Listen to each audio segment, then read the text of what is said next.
hope you all are having a great day. It's so happy to see you all here. Thank you so much for joining my live today. So today's topic is 5 things I will do first if I had to start my business from zero. I'll just take a minute to say why I'm talking about this topic today and why should you listen if I'm talking about this. This live is going to be useful for anybody who is just starting out their business and are at zero, or who have been there for quite a while but are just hanging on with a zero revenue in their business. So I'm going to share a 5 ingredient, wait, let me just say this again, it's a very long name I devised. I'm going to share a 5 ingredient secret sauce that helps you go from zero to hero. So a lot of people are here. I'm just going to start talking about the meaty part. So the most important thing is it's relatable to a lot of people. There are a lot of people who are running businesses and who have no revenue coming in and they're wondering why. And there are a lot of people who just started and they're not able to figure out what to do, because we all know a lot of things that we need to do. Yes, we need to create content and make a social presence. Yes, we need to collect social proof. Yes, we need to create offers. Yes, we need to have an email sequence. So we need to attract people, we need to nurture people, we need to convert people, we need to deliver results to those people, and then we have to upsell, and this process keeps going on. But when it comes to implementing and when you're starting from zero, for all the people who are stuck at zero, this session is really going to be very, very helpful. Okay, and if you guys stick with me till the end, then I'm bribing you. I have another template that I have created which has instructions for all these 5 steps, these 5 ingredients of my secret sauce that helps you go from zero to hero. So this 5-step template is there, which is it's a template that will guide you on how to plan and how to make sure that your business gets from zero to hero and you make a lot of revenue. Okay, so let's get started. Who is excited? So like I said, I'm just going to talk theoretically. I'm going to give you a template that is going to help you. So if you stick with me till the end, I'll give you the link to access and download the template. Now the 5 things that every person needs to do before they start running their business. When you start your business, it should not happen, you don't arrive at a party and then you start putting your makeup on or dressing up or putting gel in your hair, because all guys are also here. I can just talk about makeup. You don't have to get ready when you already have arrived somewhere. You have to prepare for it before, right? So these 5 things are pre-work which is required, and I'm also going to explain you why these things are going to help you grow your business. So the first step, without wasting any more time, without any further ado, the first step is defining your unique brand. Okay, now I'm going to tell you that if you are starting your business from zero again, why defining your unique brand is important. And before I tell you why, I'll tell you that defining your unique brand does not just mean having a logo or having the fonts or having the color scheme. Of course, that is also part of it, but there are more things to it. There are more things like, who are you? I mean, what are you offering? What is your offer? Who are you as a brand? And why this is important, before you guys think I'm just talking about something everybody talks about, there has been a survey. I'll share the details of the survey with you if anybody wants. But that survey says that 88% of shoppers or buyers who buy any service or any product or any course, they buy something from one business over the other options they have because of a strong brand personality. Because of a strong brand personality. And the reasons they get impressed by that brand could be anything. It could be uniqueness, it could be style, it could be boldness, it could be relatability, it could be something they desire. So there are a lot of factors. But the main thing is you need to define your unique brand before you do anything. Before you make your website, before you make your Instagram handle for your business, before you do anything, defining your brand is important. And for defining that brand, I'll first tell you what will be the outcomes of defining the brand. You will know that you have to establish yourself as an expert in what?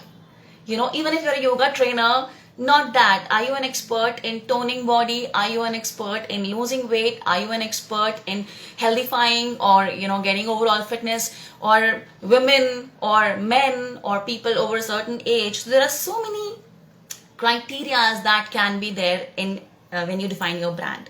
So defining your brand will involve a lot of heavy lifting questions like, what my brand is going to be for. Is it going to be an affordable brand, or is it going to be a luxury brand? Is it going to be a joyful, fun brand, or is it going to be a very serious professional brand? Is it going to be an exclusive brand only for a few, or is it going to be for everybody kind of brand? Is it going to be a very formal brand? Is it going to be an informal or a casual brand? So there are so many things. And then in addition to this, like, what are my brand's missions, values? Those are, a lot of blah blah stuff. It is important, but I just don't want to repeat things that everybody knows. So what's your mission? What are your values? What's your vision? And how is your product different or service different from others? Those things are there. But the tone and the vibe and the personality is very important, because today, if I'm a freelancer, a digital marketing freelancer, if today I talk about something in a very serious and professional way, like, I will give you this in this much time and I'll get you this much results, and then tomorrow I see somebody else's content and I say, oh, I'm here to sprinkle happiness in your business and make it exciting, both are right. Both type of freelancers are right in their own way. But then I, as one brand, cannot talk random things. I cannot be serious one day and fun one day. I cannot be super expensive one day and then, like, I offer my services, premium services for $1,000 today, and tomorrow I go to a group and search for gigs for $50.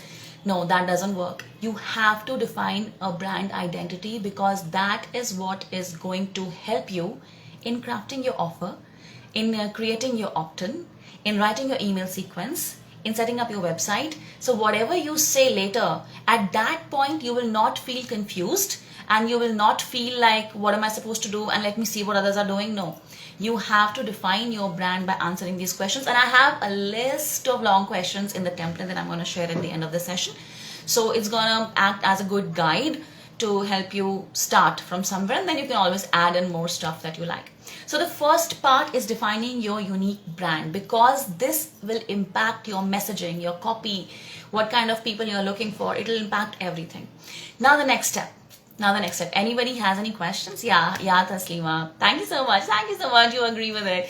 Yeah, exactly. So it's like, it has happened to me also a lot of times, that when I had begun my work, that if I'm posting content today and if I don't already have a brand definition done for what I'm going to do, and the other steps are also going to help you define your business, so that before you take any actual steps, you will have such a clear plan that what exactly you need to do, what kind of copy you need to write, what kind of graphics you need to create, and you will not find yourself struggling and looking at so many people doing so many different things and succeeding, and you're not growing, or your business not growing. One of my clients, like, she asked me, like, there are other people in the same niche, they're making so much money, and why am I not? So we had actually a proper brand definition done for her, which really helped her. Okay, so that was the first part. The second step that I would do, and the second step is research. And wait, hold on, don't run away thinking that you know what research is. I am talking about very focused research. When you do research for your business as a pre-work, it needs to be split into 3 parts. The first part of the research is actually about competitor research. So of course we all know what that means, and for those who don't know, I'll just do a quick recap. You need to research your competitors. And there are thousands of things that you need to research. I mean, not literally thousands, but many things that you need to research. It's not just looking at their ads in the ad library. It's about going to their websites and seeing their reviews. Do they have bad reviews? Because those reviews can help you improve your offer. Or do they have reviews of people complaining about something that is missing in their service, or something that's missing in their product, about their delivery, about the inconsistencies in what they offered, and what the offer was and what people got. All these things will help you improve your offer. So you can see what's working for, when you do competitor research, you can see what's working for your competitors. That is one thing. You can model on that, but you can also see what opportunities they are not tapping, and you can create your offer. You can include those in your offer to have an advantage over them.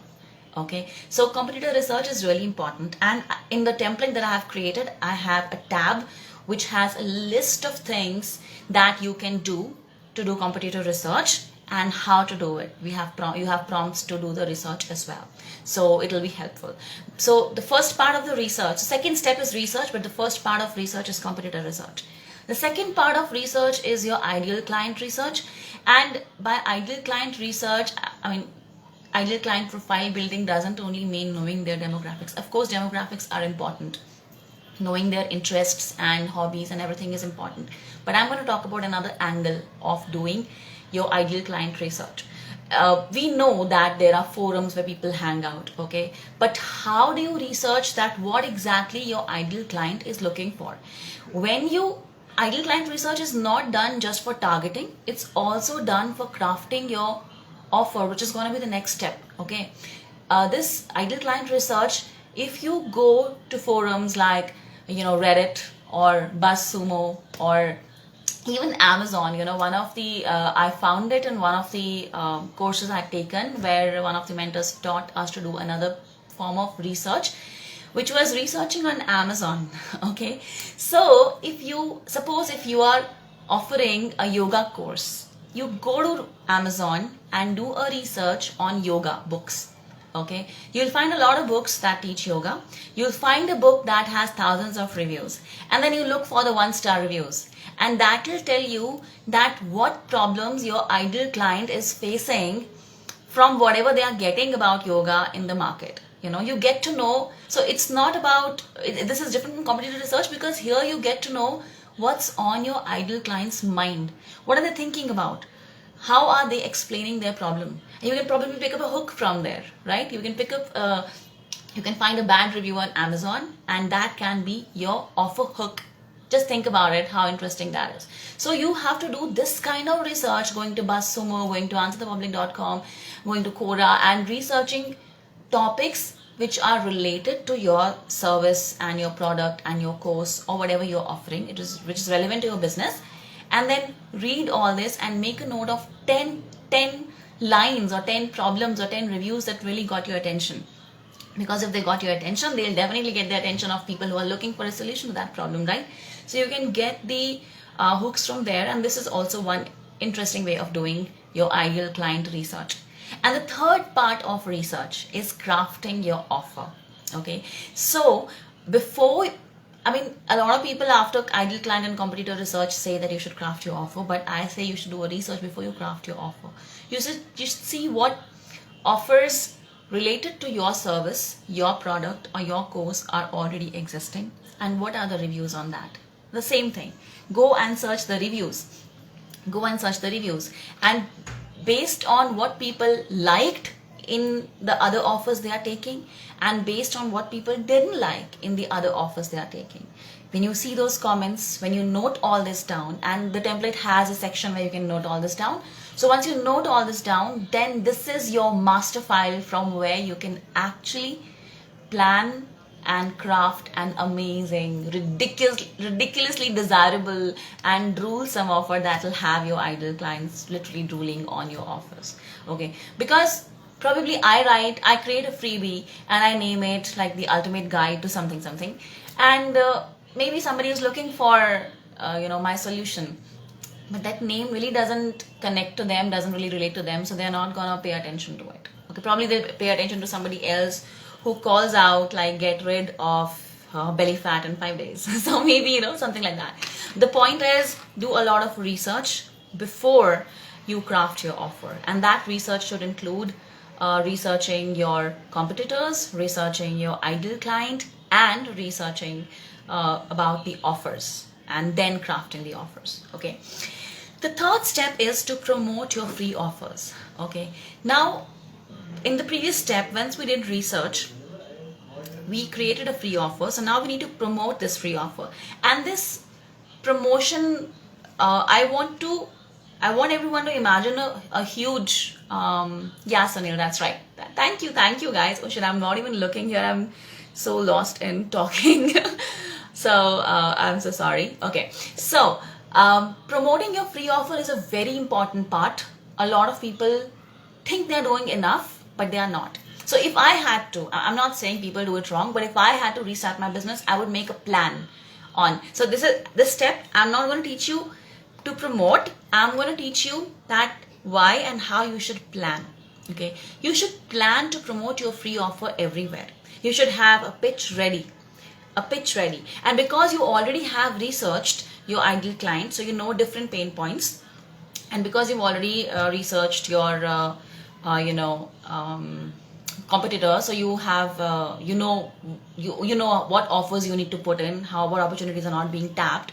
So then now when you're promoting your free offer, you need to make sure that you do it on all channels. And promoting your offer does not happen only in your IG content posts or your IG link. That is one place to do it. Do it on Facebook groups, on your Facebook page, write a blog, start a podcast, or collaborate with people who already are running podcasts in the same niche. So you can send emails to your list and promote your free offer. You can revive a dead list. If you already have a list of people who have contacted you some long time ago, you should go and send your free offer to them also. So doing, I know everybody knows doing, but what I'm trying to focus on here is that you need to plan an email sequence that you will send to your past customer list who are not engaging anymore with you, and what that email sequence will be so that it makes them look into your offer. Okay, plan that. How will you promote your free offer in groups? Are you going to go and comment on somebody who is asking for some service and give them your free offer, or you're going to go to a group and write a post about it, announce it? Okay, so you have to plan, make a very intentional plan on how to promote your free offer. Don't do it randomly. Don't go to a group one day and then you see a post where somebody is asking for a service and you say, hey, I have a freebie. That is okay. That is okay to do, but that should not be your main plan to promote. Do it with a bang. Okay, decide that once my offer is created, when my freebie is created, I'm going to put it where and where. Okay, it's very important because oftentimes we forget to plan to promote it. We do it randomly, and doing random shit doesn't generate revenue. So that is the difference between people whose free offers get a lot of signups and whose free offers don't get any signups. That's the difference, because you can't just do things on the go. You should plan that once my freebie is created, I'm going to put this in my IG, I'm going to put the link in my bio for a day, then I'm going to go to these 5 groups and write a post there asking people to look at it. So I'm just going to exactly. So you need to plan that this is when I'll do a live about it, or this is when I will make a YouTube video about it. So you have to make a plan. The next step in the plan is promoting your paid offer, that is pitching for your paid offer. At that time, you have to craft all your offers. You have to craft your paid offer and you have to craft your free offer. And you also have to understand your value ladder, as Russell Brunson calls it, which means that step, when you've actually already researched your ideal client and your competitors, at that time you should also have a value ladder which will tell you that if somebody takes your free offer, what is the paid offer you're going to offer them? If somebody says no to your paid offer, then what is the other alternative, that is a downsell that you can offer them? And if they take your paid offer, then what is the upsell that you can offer them? So you need to have this plan ready. Normally now what happens with people is when you reach out to somebody for a free offer, they take it. Then if they also say everything goes well and they take your paid offer also, then people don't know what to offer them next. You need to have a plan for that. So I'm talking about things I would do if I were to start my business from zero again. I'm going to have this 5-step crazy plan set up so that I'm ready to do things and I'm not, thinking at the get-go like what I need to do. So that is the important part about it. Okay, and so your value ladder, you have to define. You have to have 2 more offers. In case they deny your paid offer, what is the other alternative you can offer them so that you don't lose them? They might take another offer from you. You have to have that plan ready. And if they take your offer, what's the next thing you could offer them? So 4 offers should be ready in your research stage 3rd part. That is crafting your offers part. Okay. If you're getting confused about the steps, so it will be very clearly available in the template that I will give access to you if you stay with me till the end. So coming back to the 4th step, which was promoting your paid offer, which is also called pitching. So I've seen a lot of people, and tell me who doesn't agree with me here, that you create something free, probably do a live, probably do a webinar, probably offer a free call, and you offer it to someone and they take it and they say, okay, thank you, that was amazing. They say thank you, bye bye, see you later, and they never get back to you. Does it happen to you? Does that happen to anyone? Of course, it happens to a lot of people. And the problem here is that when we when we promote our free offers, when we share a valuable PDF, when we share a webinar, when we share a YouTube video, when we do all of that free stuff that we're doing, at the end of it, we need to add a link or a way for them to see and go check out our paid offer. Don't do I'll punch you hard in the face paid pitch. Don't do that. But when you're giving free value, give them an option to take a look at your paid offer. And because your free offer, paid offer, upsell, downsell is already prepared in the previous step, at this point you'll have no difficulty in offering your paid offer or making or showing your paid offer to them. Okay, so promoting your paid offer is a very important step, and I see a lot of businesses lacking that, and that is not how it should be. Okay, if you have a YouTube video, then you should have a link in the description to your paid offer. If you have a webinar, then you should, obviously you pitch at the end for your paid offer. If you have a discovery call and then you send them a proposal later, then your proposal at the end should have a link, with in case they don't decide to accept your proposal, you should have a paid offer prepared and already linked there so that they can say, okay, I don't want to take her $2,000 service, but maybe I can take this small trial or something. So create ideas, create a plan. That is the reason I'm discussing these 5 things, because this is all about planning. It's all about planning what you will do at every step so that you don't get confused and you don't lose momentum and you don't lose a lead that has come to you. Alright, continuing to the next step is retargeting. Now, I know everybody knows what is retargeting. I know retargeting is a very interesting word for in the digital world, but even if you are a digital freelancer or if you are a business owner of any kind, what I want to say is retargeting doesn't, and this is the most important part, guys. It's a very important part. Okay, just hear me out. So retargeting doesn't only mean running ads to people who have seen your business before. Because I'm talking about really growing your business from zero to hero, and I'm talking about planning all these things before you do anything. So this plan for retargeting actually means making a plan for how you will interact, or probably interact is not the right word, how you will nurture the people who have come in contact with you. Okay, I'll explain. It's very vague. Okay, so retargeting means you create a foolproof system, you create a foolproof process, and the purpose of this process is to nurture everybody who comes in contact with you. Now I'm going to give you examples. For example, you made a post on Instagram and a lot of people, not a lot, maybe 5 or 10 people commented on it. Okay, some of them could be your followers, some of them could not be, right? This is one way a person interacted with you. So you have 5 or 10 people who commented on your post.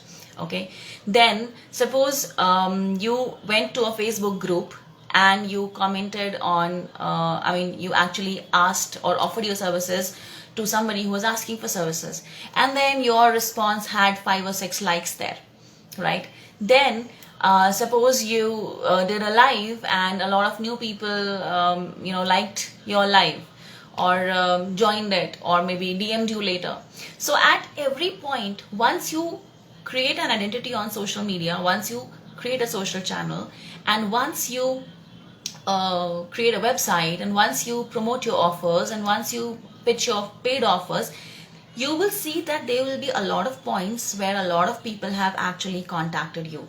Okay, they have liked you, they have liked your post on Facebook, they've liked your page. You need to document and create a process, guys, to plan how you will get in touch with each of these people. Okay, your new followers, maybe every day or maybe a weekly or maybe a 10-day wise, I don't know, however, but you need to set up or document a process which has a very clear picture of what message you will send to all the new followers you've got this week, or what message you will send to all the people who are engaging with your content, or what message you will send to all the people who downloaded your freebie probably. Okay, of course you will have emails collected, but that's what you have to have a plan, that I have these signups, so what email sequence I will send to them. I have these people on Facebook who liked my post or response or my page or something, so how will I initiate a conversation here? Somebody comes in your messenger, how will you nurture them? because all this is actually a plan to nurture people. Okay, it's a plan to nurture people who have already somehow come in contact with you, and not nurturing them is actually losing a lot of possible clients. Don't think that if you're getting comments right now which are from fellow freelancers or fellow business owners or somebody who you don't think your prospect is, that's okay. What I'm telling you right now to do is to document a system, because tomorrow your proper or ideal clients will come. You think that a lot of people who post on my who comment on my posts are not really my ideal clients, so you don't set up a system. But what if tomorrow you get 2 inquiries, then you go all random in your head and you don't know how to nurture them. So this is a very important step that I learned a few months ago, and it made a lot of sense to me. Okay, so these are the 5 steps, these are the 5 things that I would do if I had to start my business from zero again. I would actually, define first of all, I would not jump into the waters without defining my brand. Secondly, I would research on all those 3 parts very carefully, because I don't want to craft crappy offers. I don't want to craft things nobody is interested in. So I'm going to craft my offers. I'm going to do research and then craft my offers. Then I'm going to promote my free offer.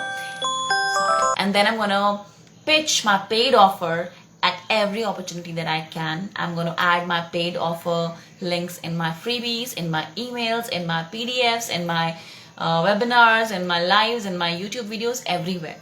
Okay? And the last thing, I'm going to make a process on how I'm going to be contacting all the people who have expressed an interest in me at various degrees. They might be warm leads, they might be hot leads, whoever they are. I'm going to document a system, because I don't want to go all crazy when I know that day will happen, that there will be 10, 20 inquiries a day, and I don't want to get really hassled that time. So I'm going to plan this. So I hope that this was helpful for you. I just wanted to share this 5-step, 5-ingredient secret sauce for going from zero to hero in your business. And I'm going to be sharing the template for this. And so the template for this that I have created, you can grab it and this link and access it from there, download it from there. And all of you who download it, please do not forget to let me know that how did you find it. Was it useful or was it not useful? Okay, thank you so much for your time, all of you who were here. Thank you so much. I hope this session was helpful to you.